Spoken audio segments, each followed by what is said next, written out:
What is going on, everybody? It is I, the franchise, one half of the Royal Club Wrestling Podcast. All I can say is, what do you guys want to talk about? There's so much that we need to get into today. I'm recording this on Wednesday. Hopefully, I can get this out before Dynamite hits the airwaves. I have my notes. I have my notes again, just showing y'all that, I have been documenting everything that has been going on since Sunday night. Where should I begin? Where do we start? There's so much. Where exactly do we start? So let's dive into, I want to just quickly recap. This is, as you can tell, this is a solo episode.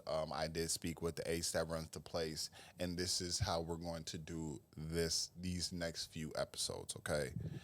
So this right here is my solo, as I've already stated. I'm probably going to do another solo later on this week. And then next week, me and the ace will be back together to do another Royal Club with the both of us. I'm pretty sure he might be doing a solo one too.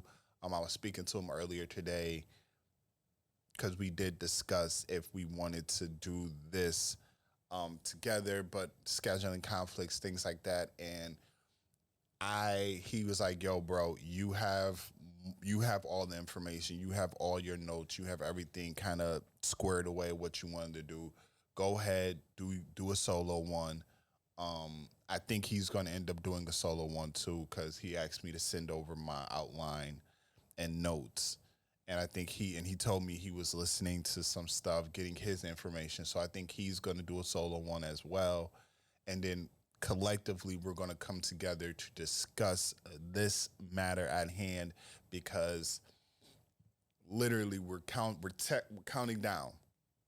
We're counting down till Dynamite. Dynamite is actually here in Buffalo. I'm not actually going to the show. I can still technically go, but I'm not going to go. But I am going to be very locked in on Dynamite and the events that are going to come up after Dynamite. I mean, between now and 8 o'clock, a lot can happen. You know, one of the things that I stressed out on was I'm really interested, because I know Busted Open. I know Tony has his segment on Busted Open when they interview him. I'm very interested to see what's going to happen with him being interviewed, if he's going to be interviewed today.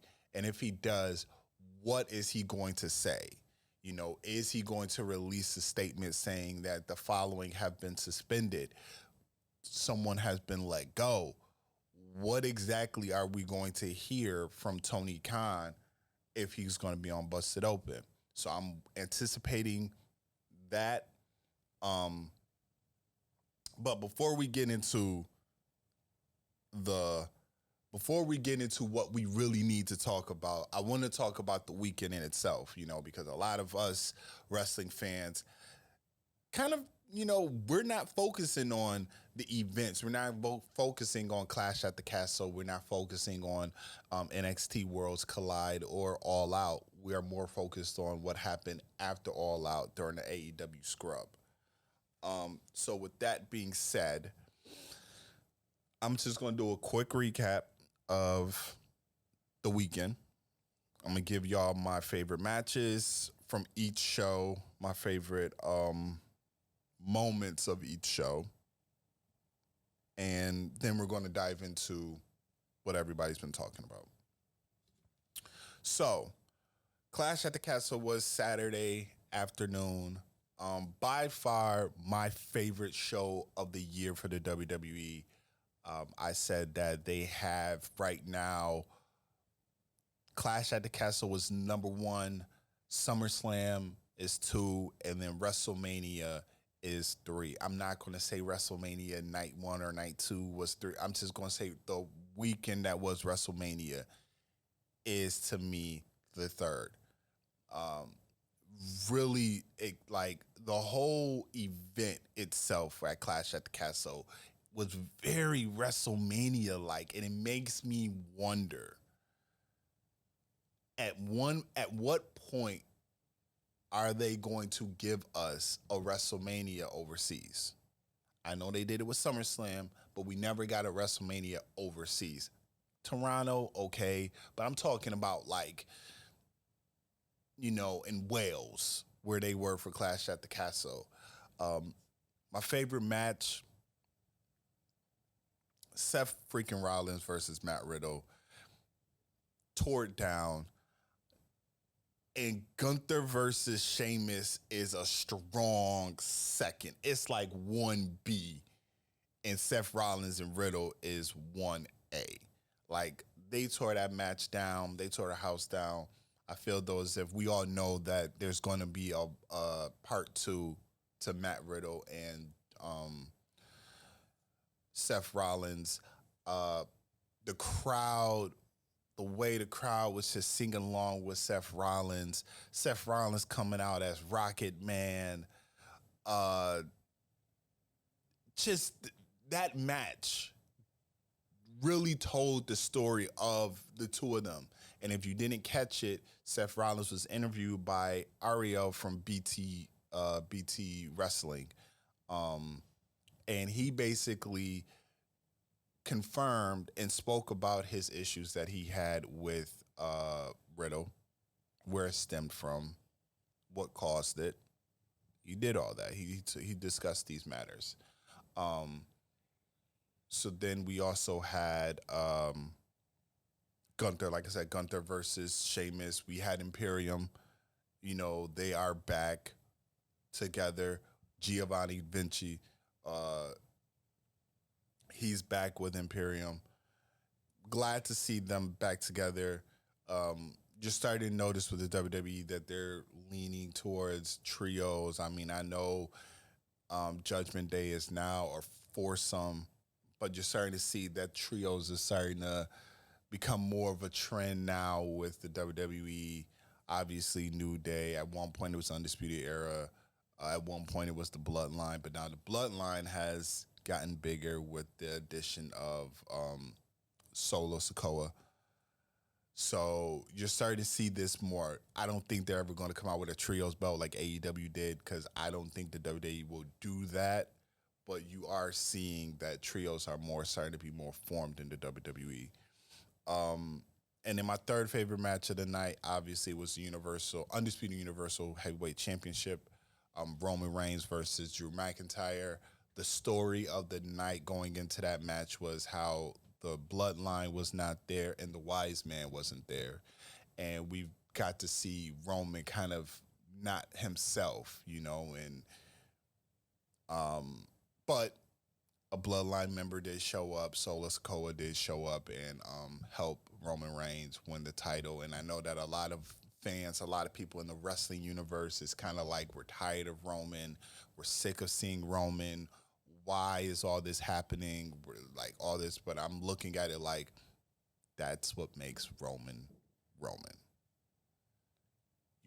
You create this heat, and like I said in the prediction show, the ultimate fuck you to the fans and the ultimate fuck you to Drew McIntyre in Wales is having Roman Reigns beat Drew McIntyre in his backyard. It's the ultimate nuclear heat, because Roman, that's what Roman does. So a lot of people are wondering, okay, what's going to happen now? There's reports out there that Roman is not going to be, his next premium live event appearance is going to be in November for Crown Jewel, I believe it is, in Saudi. That's the case, and that's the case. I mean, but you got to understand that in the past, I would have been upset with this. But now with Triple H, head of creative, he's putting more emphasis on the mid-card titles. we're going to see why the mid-card titles is so prestige, why these mid-card titles are so valuable, you know, and it's going to give other people opportunities to shine, to showcase their ability, to showcase their talent. So a lot of the wrestling community, a lot of us, and I say us because I talk collectively, we're upset, but at the end of the day, look at what it's paving the way for. You know, we're getting more people being there, but everybody's still going after Roman. You see Kevin Owens. Kevin Owens is still talking about, I still want a piece of Roman Reigns. So definitely something that we're going to look forward to. Worlds Collide. My favorite match from Worlds Collide was Carmelo Hayes versus Ricochet for the North American title. I know that when we recorded the prediction show, at the time we only had 2 matches. Obviously, on Tuesday, last Tuesday, NXT, you got more. We got the North American title on the line. We got the tag team unification match announced. We had Doudrop and Nikki ASH versus the NXT Women's Tag Team Champions, Caden Carter and I forgot the other girl, Ricochet's ex-girlfriend. I'm sorry, I blanked out on her name. But we had that match announced. So with those other matches added to this card, we knew that was going to happen. I had to go with the opening. It left with a banger. Seeing Ricochet and Carmelo Hayes in the ring doing what they do best definitely was a treat to see. But I knew that Carmelo Hayes was going to win. There was no chance that Ricochet was going to win the North American title and go back to NXT when I think he's about to get a push on the main roster. All Out, favorite match of All Out, AEW All Out, Swerve in Our Glory versus The Acclaim. Something that we've never seen really in wrestling as much as or as often is the crowd turn. You know, the crowd started to be more for The Acclaim than they were for Swerve in Our Glory. And you started to see that where a lot of people were asking, you know, hey, are you going to call an audible? You know, that was a question that was asked during the Scrum. And a lot of people were wondering, are they going to do something because they're seeing how much of a change this has come with The Acclaim now becoming this juggernaut of a team, and they are getting over with the crowd at All Out. Are they going to do something like that? Obviously, the big show that's going on in Arthur Ashe Stadium, a lot of people feel that's going to be when The Acclaim is going to win the tag team titles, or they're going to win the tag team titles at Full Metal, because it's in the Jersey area, so a lot of people feel that way. Kind of give them the hometown reception. So, favorite moments. Clash at the Castle, obviously, is going to be the crowd. Love the crowd. Like I said earlier, the crowd, the atmosphere, the excitement that the crowd gave us was WrestleMania level. One of my biggest moments that I took from that is when Edge came out and the crowd sung Edge's song word for word. Never seen that before. Never have I seen. I mean, when he went to Toronto, the crowd didn't sing his song, you know. But being there and seeing that crowd sing along with his theme music, never seen it before. Probably will never see it again unless they go back there or overseas. We finally got Dominic turning on his father, turning on Edge, and joining Judgment Day. Something that we've been waiting for the longest. Glad to see that happened because, you know, it was only a matter of time. I liked how they're doing this. The one thing that I would want to see with this storyline to really like dig, because obviously the crowd is chanting, Eddie's son, Eddie's son. They was chanting on Raw. Rhea's making little references to Eddie and, what Poppy wants, Poppy gets, and all types of little stuff. I remember she had the Eddie Guerrero I'm Your Poppy shirt on at one point in time when they were going back and forth. It would be interesting to have Dominic kind of like after they beat Rey Mysterio down, for Dominic to grab Rey, like grab him by his mask and say, I wish that Eddie was my father and not you, and throw him down on the floor. Like that right there will pull. It would tug, because it's like, damn, like it goes back to the Eddie Guerrero Rey Mysterio storyline. It tugs on that. It tugs on that. So yeah, that's that. And then obviously Solo making his main roster debut and joining the Bloodline. It's only a matter of time. And I was thinking about this, like, so obviously he's going to need some gold, because you can't come to the Bloodline and not have gold. So is he going to do something where he's going to end up unifying the mid-card titles? That'll be kind of interesting to see. And then obviously if he does unify the mid-card titles, everybody's going to have a fucking conniption. So, okay. Best moment of Clash of Worlds Collide. We got to give credit. We got to give her flowers. Mandy Rose, no pun intended, because that's her last name. Mandy Rose is one of my MVPs of this year. She probably might be my women's MVP. If not my women's MVP, she might end up being my women's most improved, because what she's been doing in NXT, what she's been doing with Toxic Attraction, and the fact that she has unified the women's title, the women NXT women and the NXT UK women's title, unprecedented. Love this character, love how she's, she has improved in the ring and has done better. Her character, her talk, her mic skills, everything that she's doing is just it's oozing. It's what I think this is what like we probably wanted to see, and they're taking the fact that she's, looks alone top 5, and made it something. They didn't just say like, okay, she has the looks, but now she's put in the work. She's improved in the ring. She's improved on the mic. So Mandy Rose winning and unifying the women's title definitely is my moment on NXT. And All Out.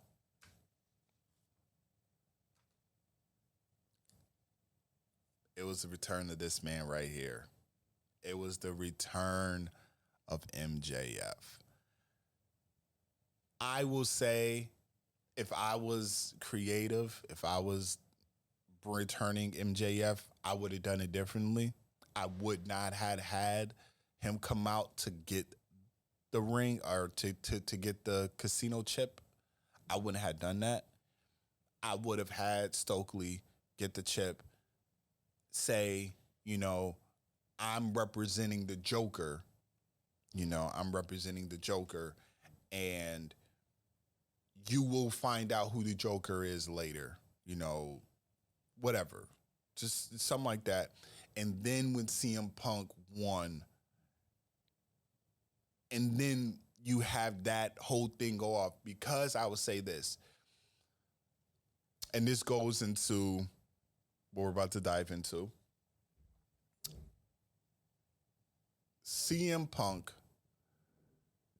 when CM Punk returned, I don't think I've never heard a crowd react like when CM Punk returned. But when MJF revealed himself to be the Joker, the crowd went ape shit. And I honestly think if they did not show the Joker. They didn't show him come out, get the chip, but they waited. I compare it to a volcano. They come out, he gets the chip. He says what he says. Hey, I'm representing the Joker. The Joker wanted me to come get this chip for y'all, get this chip for him. Y'all will see who the Joker is later when he wants to be revealed. Boom. After CM Punk wins, turn the lights off, do the same thing, sing promo, cut the voicemail.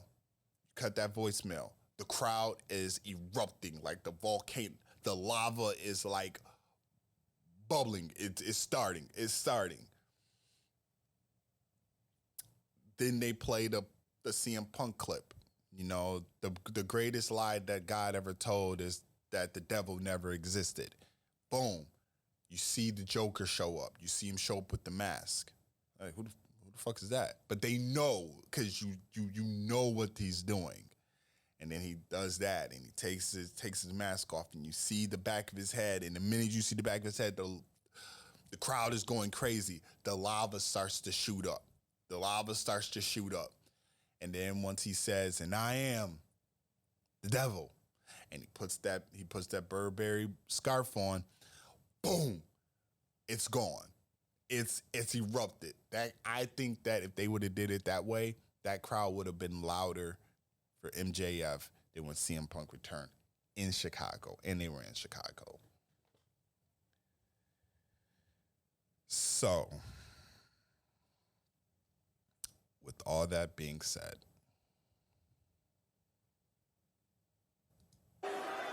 What do you guys want to talk about? let's get into it. Everybody in the wrestling community is not talking about AEW All Out. They're not talking about the return of MJF. They're not talking about Clash at the Castle. They're not talking about Worlds Collide. Everybody is talking about the Scrum. AEW Scrum. I didn't know that was what it was referred to. I'm just going to be completely honest with you guys. I just thought it was called a press conference, but I guess now it's called a Scrum. But before I get into it, I want to talk about the tale of two sides. The story of positive and negative. Good vibes and bad vibes. As you see right here, this photo is of Triple H right after Clash at the Castle doing his press conference, the WWE's Scrum. You see Triple H looks healthy, looks energetic, looks happy, positive vibes coming from him. And then you see this. Tony Khan, paranoid, bad juju, defensive, angry, annoyed, frustrated.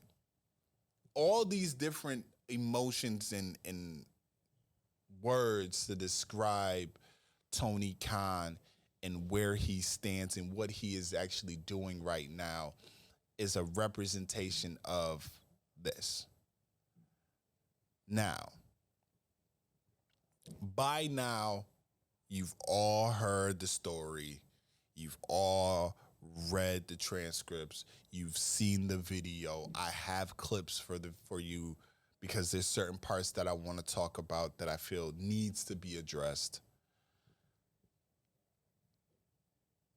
CM Punk starts his, if you watched it on AEW's YouTube channel, you see the AEW sign, you see the music, you hear the music playing. It's as if they're getting everybody ready for the presser. And then it starts.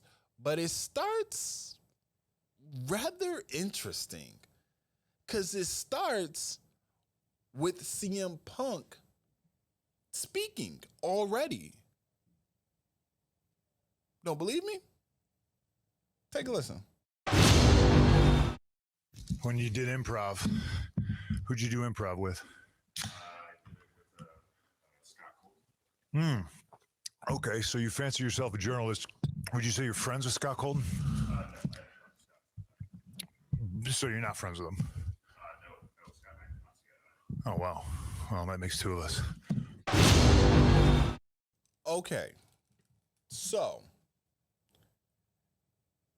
it starts off with CM Punk already talking, which left me sitting there wondering what the hell was going on. And then he proceeds to go nuclear. My point is, if you fancy yourself a journalist, even if it's for the silly world of professional wrestling, and you have journalistic integrity, people who report things mostly that are bullshit and slanderous lies against myself. If you are friends with somebody, you blew my spot. If you're not friends with them, I apologize. But you should probably disclose who you're friends with. I haven't had anything to do with Scott Colton in almost a decade. Probably wanted nothing to do with him even longer than that. It's fucking unfortunate that I have to come up here and speak on this when I'm on my time and this is a fucking business.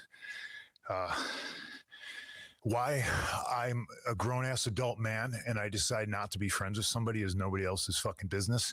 But my friends, if I fall backwards, will catch me. Scott Colton, I felt, never would have. My problem was I wanted to bring a guy with me to the top that did not want to see me at the top. Okay? You call it jealousy, you call it envy, whatever the fuck it is. My relationship with Scott Colton ended long before I paid all of his bills. So, backstory for those that are new to this, that don't really know what the hell's going on. Scott Coleman is better known in the wrestling world, Colt Cabana. Okay, Colt Cabana, well-known indie guy, loved within the WWE, loved within the wrestling world, not even WWE, loved in the wrestling world, was a part of AEW, was actually a part of the Dark Order, I believe, and then CM Punk returned. And when CM Punk returned, he got demoted, if you want to say. He went from AEW to going down to Ring of Honor. A lot of people feel, though, as if, and this is where Punk had started lashing out at people, lashing out at the reporters, because they were reporting that CM Punk was the reason why Colt Cabana, Scott Coleman, is no longer with AEW, that he got him fired and moved on to Ring of Honor. Now, as you are probably all aware, this is stemming from the fact that Hangman Page, earlier when him and Hangman was going at it, and you're going to hear him address Hangman, took a shot at CM Punk, and I guess he mentioned Hangman Page. I mean, he mentioned Colt. I don't think, I had to go back, watch it.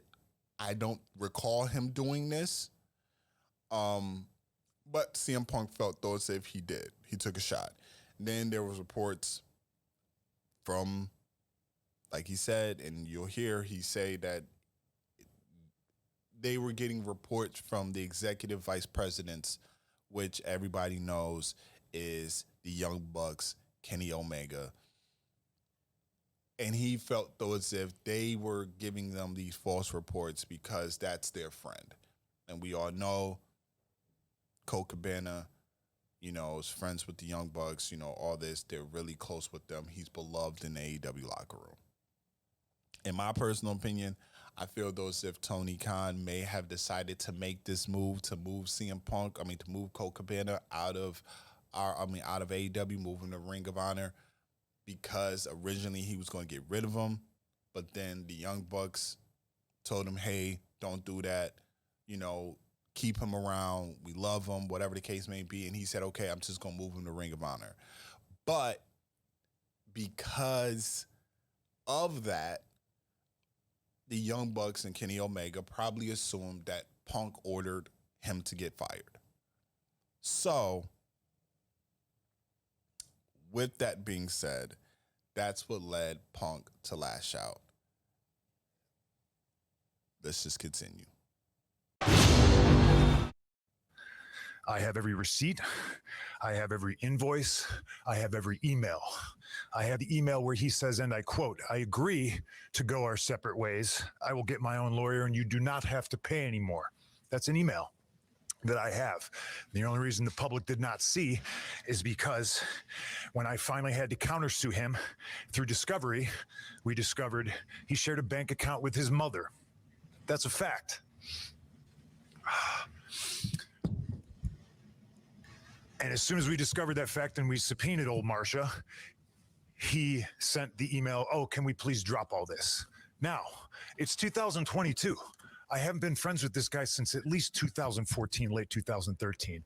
And the fact that I have to sit up here because we have irresponsible people who call themselves EVPs and couldn't fucking manage a target, and they spread lies and bullshit and put into a media that I got somebody fired when I have fuck all to do with him, want nothing to do with him, do not care where he works, where he doesn't work, where he eats, where he sleeps.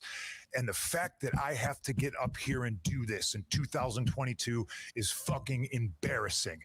And if y'all are at fault, fuck you. If you're not, I apologize.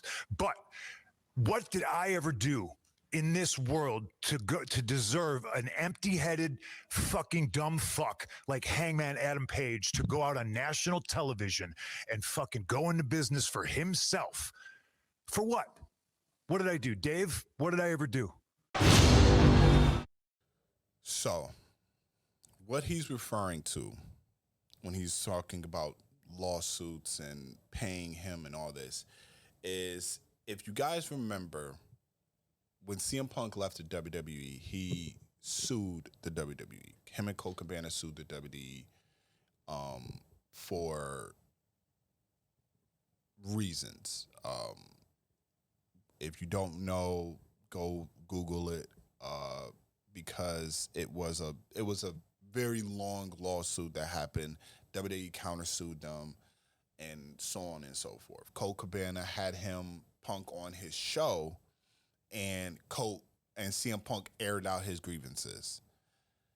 That's when the WWE kind of sued them. Everything happened after that, and after that, Punk and Colt Cabana were no longer friends. Okay. But I want to talk about the beginning and how we just jumped into this. Because everybody is like, CM Punk, because they're basing everything off of the AEW recording of this. Now, I'm glad that I did not record on Monday when I wanted to, even yesterday, because I wanted to make sure I gathered as much information as possible before I decided to drop this episode. Shout out to one of the wrestling podcasts that I listen to, Don Tony, DT. On DT's Twitter, he found a clip. And the clip is the first 47 seconds of the Scrum, which is not aired on AEW's YouTube channel. I have the audio that I'm going to play for you guys. And this is what happened. The one journalist, when he talked about you label yourself as a journalist, right? The one journalist that he attacked, that he went after, is a journalist from Wrestling Inc. named Nick Hosman. Okay? Now, Nick Hosman, according to, listening to DT, is the journalist that if you ever Googled his name and Colt Cabana's name, he damn near was in love with Colt Cabana and wrote everything. When the lawsuit happened, after the lawsuit took place, Nick Hosman was the first person that interviewed Colt Cabana as Colt Cabana was leaving the courtroom. Back when Ring of Honor had their Death Before Dishonor pay-per-view or show, he asked about Colt Cabana being put taken down to Ring of Honor and the tension that was there. Was this move done because of the tension with CM Punk being in AEW? So for months on end, and this is where I defend CM Punk. This is the only time I'm defending CM Punk in this whole entire dispute, is because he's looking at it like y'all are painting this narrative of me as being the villain, of me being the guy that got him fired or got him demoted. And y'all are going and y'all are running with the rumor, y'all running with the story that the Elite, Tony, the Young Bucks and Kenny Omega has given y'all, and y'all ran with it. Y'all didn't come speak to me. Y'all didn't do any of this. Y'all just ran with it. So this is the 47 seconds of CM Punk speaking with Nick Hosman, the very second the lady who's running the show points him out. Take a listen to this. Say your name and your... Cool. Hi, Nick Houseman with Wrestling Inc. I'll start, Nick. Show of hands. Who here fancies themselves as a journalist? You're a journalist, Nick? All right. I try my best. Okay. No, real quick. Go ahead. You still do improv? No, not a little bit. No? No. When you did improv, who'd you do improv with? I did it with Scott Colton. Okay, so you fancy yourself a journalist. Would you say you're friends with Scott Colton? No, I haven't talked to Scott in some time. So you're not friends with him? No, Scott and I do not see eye to eye. Oh, wow. Well, that makes two of us. My point is, if you fancy yourself a journalist, even if it's for the silly world of professional... And then that's when it goes into the Scrum on AEW's channel. So CM Punk proceeds to go nuke. He proceeds to lash out and attack everybody. He speaks on a couple of things. I have the sound bites right here. Here's another one where he actually went at them.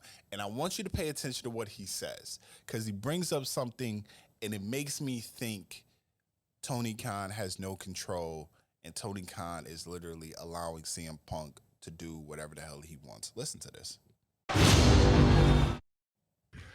I made it really clear in Forbes, and I just want to make it clear again. Nick, It's not his position to make it very fucking clear. There's people who call themselves EVPs that should have fucking known better. This shit was none of their business. I understand sticking up for your fucking friends. I fucking get it. I stuck up for that guy more than anybody. Okay? I paid his bills until I didn't, and it was my decision not to. Yeah, but I shouldn't have no commented when Nick first said it. It's my fault, and if I hadn't, it's my fault. It's my fault. I appreciate that. I should have just taken it head on because you never said anything. But I'm trying to run a fucking business. I'm trying to run a fucking business.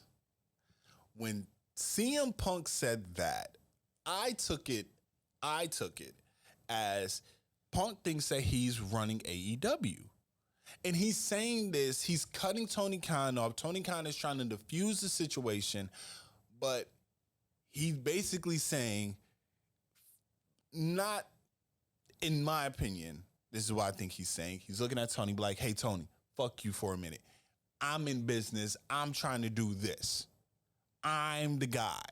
Listen to what else he says. This is the sign of a narcissist. Listen to this. And when somebody who hasn't done a damn thing in this business jeopardizes the first $1 million house that this company has ever drawn off of my back, and off of my back, he's basically saying they only are going to gross $1 million, $100 million, whatever the number was. I literally blanked out and forgot that number that quick. But they're going to gross that historical number, the biggest number that they had, off of him. Not off of anybody else, but off of him. This goes back to something that John Cena and Triple H said. I'm going to play that in a minute. Let's go back and listen to what else he has to say. goes on national television and does that, it's a disgrace to this industry. It's a disgrace to this company. Now, we're far beyond apologies, right? I gave him a fucking chance. It did not get handled, and you saw what I had to do, which was very regrettable, lowering myself to his fucking level. But that's where we're at right now. And I will still walk up and down this hallway and say, if you have a fucking problem with me, take it up with me. Let's fucking go. And that's exactly what happened. He literally said, if you have a problem with me, take it up with me. Let's fucking go. And what happened? Apparently, after CM Punk left the presser and went into his locker room, the Young Bucks and Kenny Omega happened to be at the door. Now, allegedly, they kicked down the door. They knocked on the door. They ended up being in the locker room. Words was exchanged. Things apparently got physical. To the point that it's being reported, CM Punk threw the first punch or threw the first swing. It's being reported that I believe it is Nick Jackson, who got hit with a steel chair at the hands of Ace Steel, who happens to be an agent trainer, but is also best friends with CM Punk. And I bullshit you not, pulled and bit Kenny Omega. Pulled Kenny Omega's hair and bit Kenny Omega. Cannot make this up. We've seen it. We've seen the reports.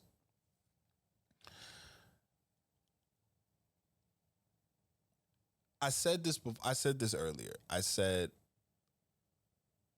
he's basically saying, on my back, it's all me, this and the third. And it reminds me of these two promos that Triple H and John Cena cut right here. Pass you by, and your excuse is that there's some sort of weird political conspiracy against you. But the fact is, there is no you. You see, you have been here for many, many, many years. And the night you made the most noise was ironically the night your microphone was turned silent.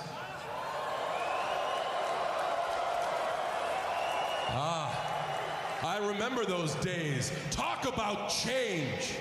Passionate, convicting talk of change. And then one triumphant night in Chicago when you were the victor and the universe finally said, we get change. And they were lied to. They were fooled into a false claim because change was not ice cream bars, change was not edgy television, change wasn't even new talent. All you meant by we want change is make CM Punk a star. You don't even know who CM Punk is. For that change. Save me. You want to be the catalyst as long as it benefits you. I am sick to death of listening to you talk to how you're doing all of this for them. Yeah, there are a lot of people out there. Maybe half of them agree with what you're saying. The other half, they don't give a damn. You know what, Punk? Some of these people actually like the WWE. Some of these people dig it. They tune in every week. They love what they see. They come here to have a good time. They like it the way it is. Can it be better? Sure, it can be better. That's right, and that's my job, to make it better. But when you talk about being the catalyst for change, really what you mean is you will only accept change if it means CM Punk is on top. Because unless CM Punk is the guy, the man, that's not enough change for you. That's not really what you want. See, you're no different than anybody else that's ever been in this business, including me. We're a lot alike.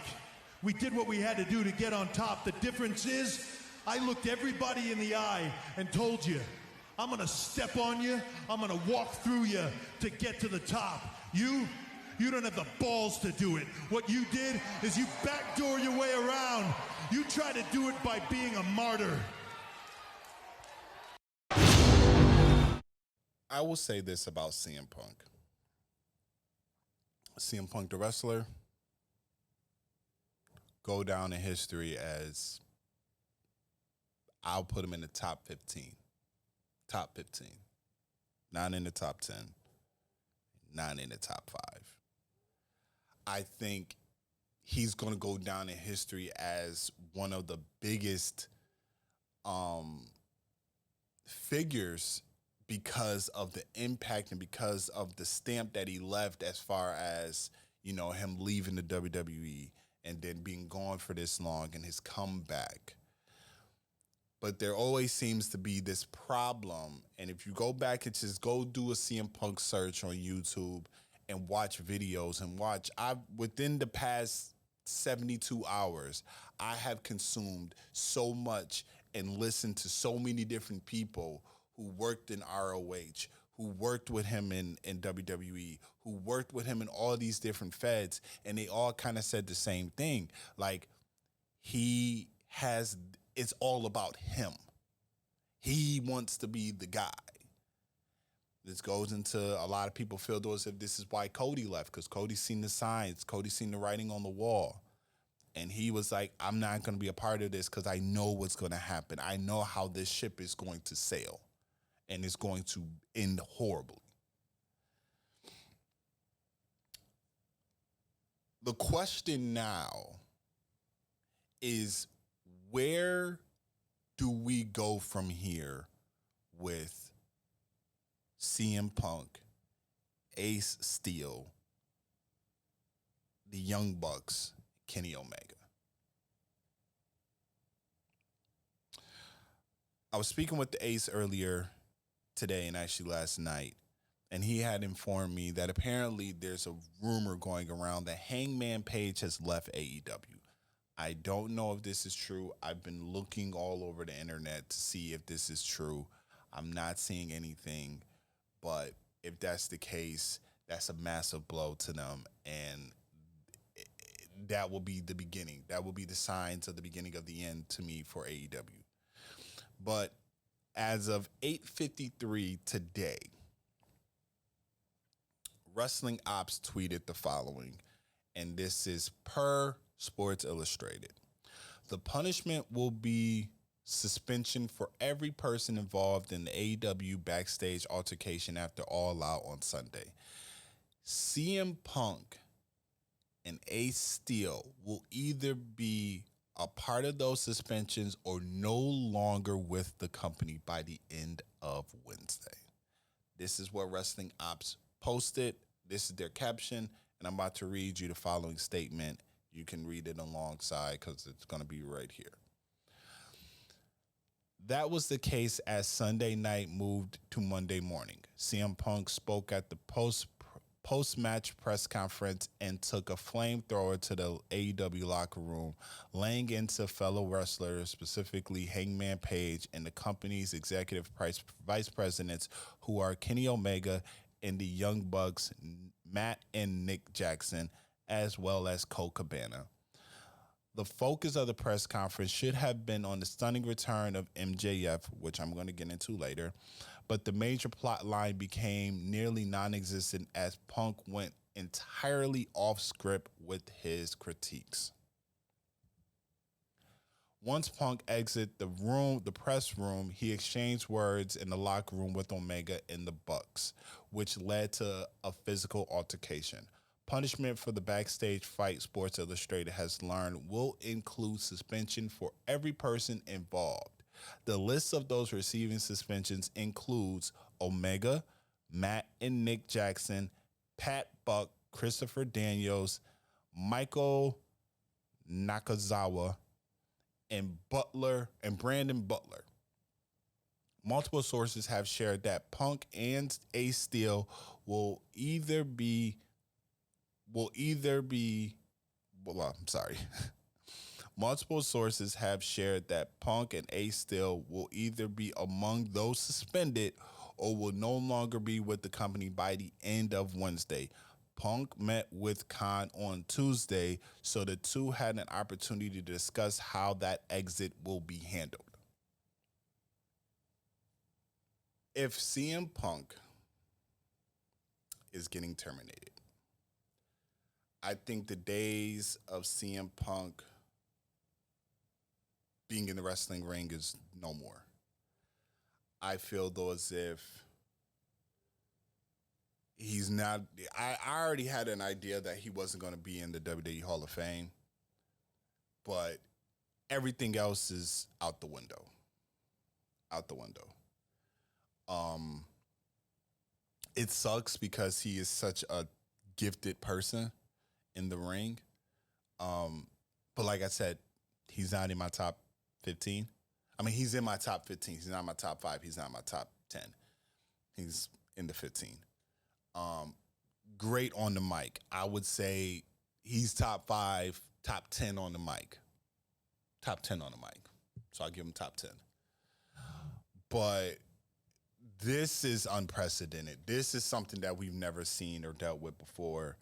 I mean, we've had our share of controversy in locker rooms. I mean, you think about the Montreal Screwjob, you think about Bret Hart and Shawn Michaels and their altercation after that, Vince and Bret altercation.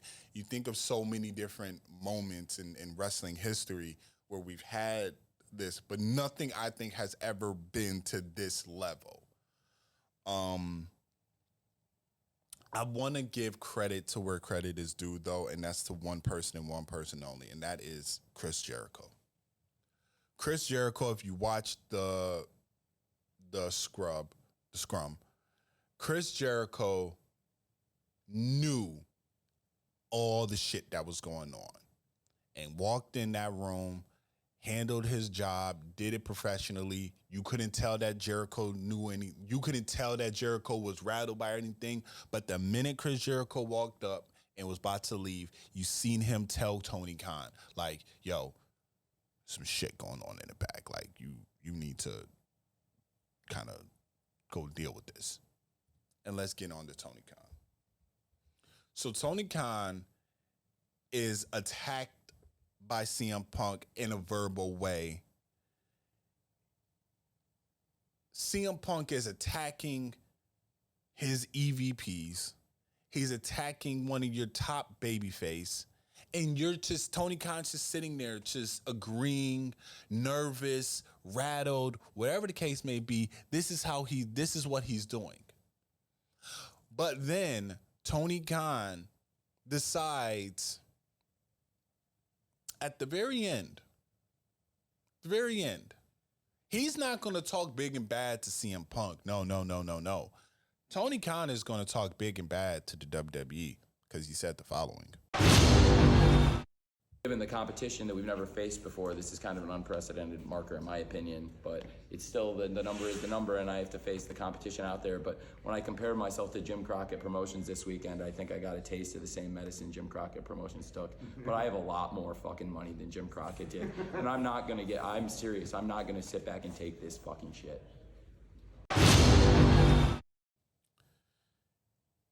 You think, because his whole beef was that the WWE Labor Day weekend was his weekend. It was him. No one else can have Labor Day weekend but him. And WWE did 2 shows. And he got upset. And he's like, I got a taste of what Jim Crockett Promotions had to deal with when they went head to head with WWE during these events, but I got a lot more money. You can have all the money in the world, but if you have a dysfunctional ass locker room and you have dysfunction, you have a person in your facility who is lighting the building on fire, and you have allowed him to do this, you're not going to win anything. You're going to be further down. Someone said it best. They said, I have the quote. Give me some time. I have to find it.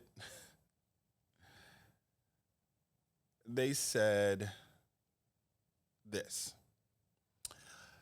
Feels like AEW is rapidly coming apart at the seams, which sucks because pro wrestling needs competition. I agree.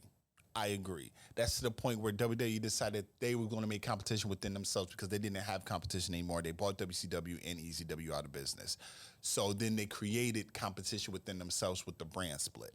Then NXT became their competition, and so on and so forth.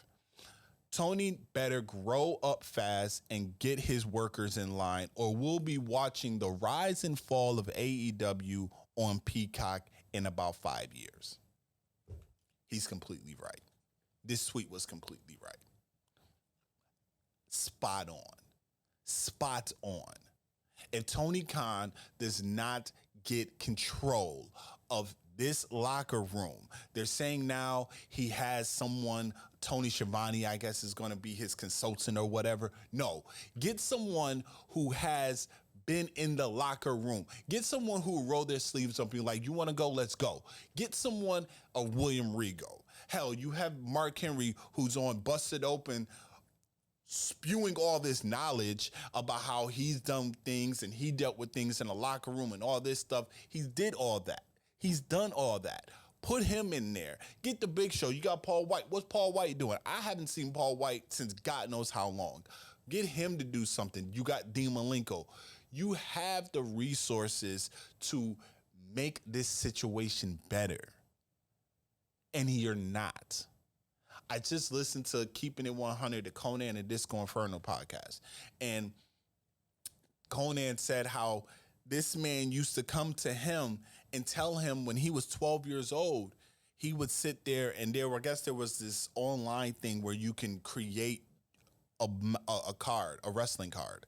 And he did this. This is what he did. He is a fantasy booker. This is what I was telling the Ace. This is what I've been telling y'all. The difference between Tony Khan and Triple H, they are both historians when it comes to wrestling. They are both driven. They both love the business. But Triple H puts his fanboy aside for the betterment of the business. Tony Khan is not putting his fanboy aside. He is fanboying at every aspect of what is going on. And until Tony Khan can separate business from pleasure, you're going to fail. I know we've been back and forth. I know y'all done seen me go back and forth with my AEW, WWE rants, and I'm so pro WWE. But I will tell y'all this much right now. I don't want to see nothing going around with AEW. I don't want to see AEW go out of business because, like they said, it's competition. Competition breeds greatness. Competition breeds, I need to set my game up. You see what happened. WWE, now that Triple H is back and controlling this, it's like, oh, their competition. Okay, this is what we're going to do. We done turned it up. And you're seeing now that a lot of people from AEW is like, I kind of don't want to be here no more. You see Malachi Black, he's like, I want out. And that's what's happening. That's what's happening. AEW needs to get their shit together. Tonight, or if you're seeing this later, tonight is going to dictate everything. Tonight is going to be the night that we're going to. I've just read earlier. No later than the end of tonight, the end of Wednesday, we are going to know the fate of a lot of people. I was listening to JDNY. Y'all know how I feel about him, but you know what? The one thing I would say about him, he's very passionate with his stuff. That's kind of what I like about him is his passion behind it. But I also kind of say that when Vince McMahon was in charge, he was saying a lot of wild shit about him. But I get it. He is a person that's in the business. He is. JD is in the business. He's done work. He's commentated. So he knows the ins and outs. That'll be like me when it comes to podcasting, when it comes to content creating, when it comes to media. That's how I am. he said he was reading reports while he was live, and he was saying, we've never seen something like this before. It's unprecedented. People are nervous. People are worried. We find out later on today what's going to happen. And I hope for the best that it's just a suspension. And if he is gone, good riddance, because it's what he did. He brought this on himself. He did. You know? But with all that being said, man, let me know what y'all think about all this madness that's going on in the world of wrestling, in the world of AEW. Make sure that if you haven't subscribed to this page, subscribe to this page. Once you subscribe, if you like the video, hit the like button. And if you have not been updated or get your notifications on when I'm dropping content, make sure you hit that notification bell. Make sure you follow Royal Club on Instagram, RCW_podcast. Like I said, this is going to be my solo. I'm probably going to do another solo after this, because after this, we're going to hear more about it. And then I'm pretty sure the Ace is going to give you his 2 cents. And then we will come back next week together. The greatest tag team podcast duo in the world will be back together to give y'all another entertaining episode of Royal Club. He is I'm the franchise. I will talk to y'all later. Make sure y'all check out Dynamite and the rest of wrestling for the rest of this week. I'm out. Later.